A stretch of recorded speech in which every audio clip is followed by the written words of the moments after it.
मुझे महसूस हो रहा है कि आज तुम्हारे गांव और शहर में बस एक ही चर्चा हो रही है और वह चर्चा आपकी बेटी को लेकर है। जहां देखो लोग उसी का नाम ले रहे हैं। कुछ लोग मुस्कुरा रहे हैं, कुछ फुसफुसा कर बातें कर रहे हैं। लेकिन क्या सच में लोग आपकी बेटी पर हंस रहे हैं या फिर इसके पीछे कोई ऐसी सच्चाई छिपी है जिसे अभी तक किसी ने समझा ही नहीं। आज मैं तुम्हें वही रहस्य बताने आई हूँ। नमस्कार दोस्तों, आज मैं आप सभी के लिए एक ऐसा संदेश लेकर आई हूँ जो शायद सीधे आपके दिल को छू जाए। यह संदेश आपकी बेटी से जुड़ा हुआ है। अगर पिछले कुछ दिनों से आपको ऐसा महसूस हो रहा है कि लोग आपकी बेटी का नाम लेकर बातें कर रहे हैं, उसकी तरफ देखकर मुस्कुरा रहे हैं या हंस रहे हैं, तो इस पूरे वीडियो को आखिर तक ध्यान से जरूर सुनिएगा। आज मैं आपको विस्तार से बताऊंगी कि आखिर लोग आपकी बेटी के बारे में क्यों चर्चा कर रहे हैं, किस वजह से उसका जिक्र हर जगह हो रहा है और ऐसा क्या हुआ है जिसके कारण यह सब देखने और सुनने को मिल रहा है। ध्यान से सुनिए। तुम्हारी बेटी, हाँ तुम्हारी वो मासूम सी बच्ची, मुझे महसूस हो रहा है कि इन दिनों वही हर किसी की बातों का किस्सा बनी हुई है। आस पड़ोस में, रास्तों पर, जहाँ देखो लोग उसी के बारे में चर्चा कर रहे हैं। तुम्हें लगता है कि लोग उस पर हंस रहे हैं, है ना? तुम्हें लग रहा है कि तुम्हारी उस छोटी सी बच्ची ने अनजाने में कुछ ऐसा कह दिया है जिससे सब लोग तुम्हारे परिवार का मजाक उड़ा रहे हैं। तुम्हारा दिल भारी है। तुम्हें लग रहा है कि काश वो पल वापस आ जाए और तुम उस पूरी घटना को बदल सको। लेकिन अब जो मैं तुम्हें बताने जा रही हूँ उसे बहुत ध्यान से सुनना। वो लोग तुम्हारी बच्ची पर नहीं हंस रहे। वो हंसी झूठी है, बहुत खोखली है। महादेव ने मुझे महसूस कराया है कि उस दिन जो हंसी उस कमरे में गूंजी थी वो मजाक नहीं था, वो उन लोगों का डर था। एक ऐसा डर जिसे छिपाने के लिए उन्हें हंसने का नाटक करना पड़ा। तुम्हारी बच्ची ने कोई गलती नहीं की है। उसने तो बस एक ऐसा सच बोल दिया जो उस कमरे में मौजूद हर एक बड़ा इंसान बोलने से डरता था। तुम सोच रहे हो कि ये सब अचानक कैसे हो गया। नहीं, ये अचानक नहीं हुआ। ब्रह्मांड में कुछ भी अचानक नहीं होता। महादेव का काल चक्र महीनों से इस एक पल की तैयारी कर रहा था। तुम्हारी बच्ची ने खुद को इस सब के बीच नहीं डाला। नियति ने उसे चुना। शिव ने उस मासूम के होठों को अपना माध्यम बनाया ताकि वो सच तुम्हारे सामने आ सके। वो बाहर गहरे अंधेरे में दबाया गया था। याद है कल क्या हुआ था जब वो 50 के करीब लोग वहां मौजूद थे। सब कुछ कितना सामान्य लग रहा था। और फिर तुम्हारी बच्ची ने एक बात कही, सिर्फ एक छोटा सा वाक्य, और उस एक वाक्य ने जैसे समय को रोक दिया। वो पल जब सबके चेहरे का रंग उड़ गया, वो सन्नाटा जो उस हंसी से ठीक पहले आया था। तुमने उस सन्नाटे को महसूस किया था। वो सन्नाटा सच था। उसके बाद जो हंसी आई वो सिर्फ एक दिखावा था। मुझे शिव की ऊर्जा ने वो दृश्य दिखाया है। तुम्हारी बच्ची के उन शब्दों ने उस कमरे में मौजूद उस ऐसे इंसान को बेनकाब कर दिया जो बहुत ताकतवर माना जाता था। एक ऐसा इंसान जिसकी इज्जत बहुत है, जिसका रुतबा बहुत है। पर सच तो ये है कि वो पूरी इज्जत, वो पूरा रुतबा एक बहुत बड़े झूठ पर टिका है। और उस ताकतवर इंसान को ये बात अच्छे से पता है। तुम्हारी बच्ची ने अनजाने में ही सही उस इंसान के सबसे बड़े झूठ के मटके को चौराहे पर फोड़ दिया। लोग इसलिए नहीं हंस रहे कि तुम्हारी बच्ची ने कुछ गलत कहा। वो इसलिए हंस रहे हैं क्योंकि अगर वो हंसेंगे नहीं तो उन्हें मानना पड़ेगा कि वो ताकतवर इंसान झूठा है और वो सच इतना कड़वा है, इतना खतरनाक है कि कोई उसका सामना नहीं कर सकता। रुको, एक पल के लिए रुको। खुद को शांत करो, अपने दिल पर हाथ रखो और महादेव का नाम लो, क्योंकि अब जो मैं तुम्हें बताने वाली हूँ वो तुम्हारे अंदर की सारी उलझनों को सुलझा देगा। नीचे कमेंट में लिखकर बताओ, मैं सुन रहा हूँ। महादेव, मैं सुन रहा हूँ, ताकि मुझे पता चल जाए कि तुम अभी भी मेरे साथ जुड़े हो। चलो अब उस पल में वापस चलते हैं जहाँ तुम्हारी बच्ची वहाँ खड़ी थी, थोड़ी घबराई हुई, पर उसकी आंखों में एक अजीब सी सच्चाई थी। उसने जो कहा वो किसी बच्चे के मन की उपज नहीं थी। उसने कुछ ऐसा सुना था, बंद दरवाजों के पीछे फुसफुसाया गया, एक ऐसा सच जो कभी बाहर नहीं आना चाहिए था। और जब उसने वो सच सबके सामने कह दिया, पर तुमने तो कहा था कि किसी को मत बताना, फिर अब तुम यह दिखावा क्यों कर रहे हो? बस यही वो बात थी। क्या तुमने उस पल उस ताकतवर इंसान का चेहरा देखा था?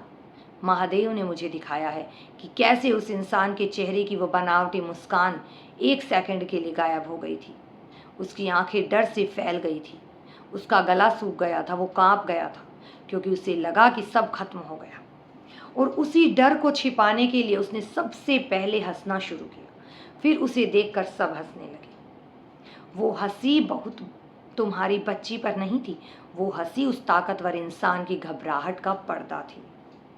लेकिन सच तो कोई कितने दिन छुपा सकता है।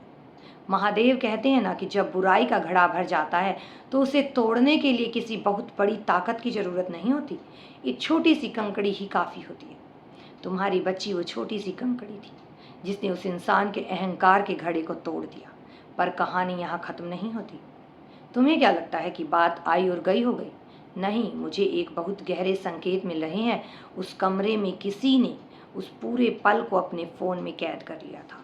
कोई ऐसा इंसान जिसे पता था कि वहाँ कुछ तो ऐसा हो रहा है जो सामान्य नहीं है। और अब वो दृश्य, वो रिकॉर्ड किया गया पल चुपचाप लोगों के बीच पहुँच रहा है। जो लोग वहाँ थे भी नहीं, वो भी उसे देख रहे हैं। और मजे की बात पता है क्या है? जो भी इंसान उस पल को दोबारा देख रहा है, उसे अब वो हंसी नहीं सुनाई दे रही, उसे उस ताकतवर इंसान के चेहरे का वो डर दिखाई दे रहा है। अब हवा का रुख बदल रहा है। वो वीडियो एक ऐसे इंसान के हाथ लग गया है जो उस ताकतवर इंसान से भी ज़्यादा समझदार है। एक ऐसा इंसान जो सच को तब भी देख लेता है जब वो मीठी बातों में लपेटा गया हो। जब उस समझदार इंसान ने तुम्हारी बच्ची की बात सुनी तो वो हंसा नहीं, उसने उस दृश्य को बार बार देखा। उस ताकतवर इंसान की आंखों में छिपे डर को पकड़ा। और पता है, उस इंसान का उस ताकतवर व्यक्ति के साथ एक बहुत पुराना हिसाब है। सालों पहले इसी ताकतवर इंसान ने उस समझदार व्यक्ति को भी धोखा दिया था। उसके साथ भी वही खेल खेला था जो वो आज पूरे शहर के साथ खेल रहा है। उसने तब भी वही कहा था जो तुम्हारी बच्ची ने सुना, किसी को मत बताना, वो नहीं समझेंगे। जब उस इंसान ने तुम्हारी बच्ची के मुंह से वही शब्द सुने तो उसके पूरे जख्म ताजा हो गए। लेकिन इस बार उसके मन में कोई दर्द नहीं था, बल्कि एक आग थी, एक ऐसा संकल्प की जो धोखा उसके साथ हुआ वो इस मासूम बच्ची के साथ नहीं होने देगा। तुम देख रहे हो महादेव की लीला को, कैसे उन्होंने एक पुरानी कहानी को आज तुम्हारी बच्ची के एक छोटे से वाक्य से जोड़ दिया। तुम बेवजह परेशान हो रहे थे, तुम सोच रहे थे कि तुम्हारे परिवार की बदनामी हो रही है, जबकि सच तो ये है कि तुम्हारा परिवार तो बस एक माध्यम बना है उस इंसान का पर्दाफाश करने के लिए जो सालों से लोगों की आंखों में धूल झोंक रहा था। वो ताकतवर इंसान अंदर से हिल चुका है। वो अब घर घर जाकर अपनी झूठी सफाई दे रहा है। वो कह रहा है, अरे वो तो बच्ची है, उसे क्या पता, उसे तो कुछ भ्रम हो गया था। लेकिन अब कोई उसकी बातों में नहीं आ रहा, अब कोई उसकी बातें नहीं सुन रहा, क्योंकि वो समझदार इंसान जिसके पास वो वीडियो है वो अब चुप नहीं बैठने वाला। वो तैयारी कर रहा है, वो सारे पुराने झूठ, सारे फरेब और वो सारी बातें इकट्ठा कर रहा है जो उस ताकतवर इंसान ने आज तक छिपाई हैं। बहुत जल्द एक ऐसा पल आने वाला है जिसकी तुमने कभी कल्पना भी नहीं की होगी। वो इंसान अकेले में बात नहीं करेगा, वो ठीक उसी जगह पर उन्हीं लोगों के बीच उस ताकतवर इंसान से सवाल करेगा। जरा सोचो उस पल के बारे में जब वो इंसान आगे आएगा और कहेगा, अगर वो बच्ची झूठ बोल रही थी तो तुम्हारे चेहरे का रंग क्यों उड़ गया? उस वक्त उस कमरे में कोई नहीं हंसेगा। वो सारा सन्नाटा, वो सारा सच जो उस दिन हंसी के शोर में दबा दिया गया था, वो बाहर आ जाएगा। वो ताकतवर इंसान बहाने बनाने की कोशिश करेगा। वो कहेगा कि ये सब उससे बदला लेने की साजिश है। लेकिन तब वो समझदार इंसान सबके सामने वो पुराना सच खोल देगा। अगर मुझे बदला लेना होता तो मैं सालों पहले ले लेता, पर तुमने जो खेल मेरे साथ खेला वही खेल तुमने इस मासूम बच्ची पर आजमाने की कोशिश की। और बस वही वो पल होगा जब पूरे शहर की आंखों से पट्टी खुल जाएगी। वो लोग जो कल तुम्हारी बच्ची पर हंस रहे थे, उन्हें अपने आप पर शर्म आएगी। वो उस ताकतवर इंसान से दूर होने लगेंगे। उसकी वो सारी इज्जत, वो सारा रुतबा जो उसने झूठ की बुनियाद पर खड़ा किया था, ताश के पत्तों की तरह ढह जाएगा। सब लोग तुम्हारी बच्ची की तरफ देखेंगे, पर इस बार मजाक उड़ाने के लिए नहीं, बल्कि एक सम्मान के साथ। उन्हें एहसास होगा कि जिस सच को बोलने की हिम्मत इतने सारे बड़े लोगों में नहीं थी, उस सच को एक छोटी सी बच्ची ने बिना किसी डर के बोल दिया। तुम्हारी बच्ची इस शहर की शांति भंग करने वाली नहीं, बल्कि इस शहर को झूठ को तोड़ने वाली बनेगी। इसलिए अब अपने मन से ये सारा बोझ निकाल दो। तुम अकेले नहीं हो, महादेव तुम्हारे साथ है। उन्होंने मुझे चुना ताकि मैं तुम तक ये एहसास पहुंचा सकूं कि जो हो रहा है वो शिव की इच्छा है। इसमें तुम्हारा कोई नुकसान नहीं है। तुम बस एक दर्शक बनकर रहो, खुद को शांत रखो।